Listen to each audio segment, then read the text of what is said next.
comment les chrétiens préparent et vivent la nuit de Noël. Mais pour l'instant, vous savez que tout ce qui concerne le domaine des communautés reste un certain mystère. On n'entre pas facilement dans les communautés. Pourtant, 2 jeunes de la région se sont spécialisés dans les reportages concernant les communautés. Jacques Voudou les a rencontrés. Je vous propose de mieux les découvrir, de mieux les connaître et à travers eux, toutes les communautés. Regardez. Oui, ces fameuses 1 300 000 briques, c'est ça, ouais, c'est ça. Vous avez dit, Père Abbé. La documentation. À la caméra, Jean-Claude Guergui, à côté de lui, Gabriel Pérez. 2 Lyonnais passionnés de cinéma, 2 amateurs.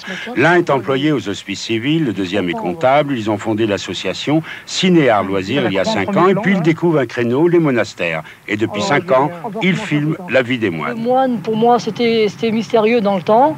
Et maintenant, le fait d'avoir filmé, je vois les moines de notre vue. C'est pas la même chose. Quand on voit un monastère de l'extérieur, on se dit qu'est-ce qui se passe à l'intérieur, comment ces gens vivent, comment ils évoluent.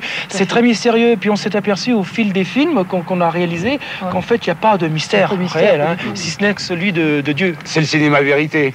Tout à fait. Oui, avant, c'était des anges, maintenant, ce sont des hommes. Ils ont réalisé 4 films sur les monastères en Super 8 parce que c'est moins cher. Voilà.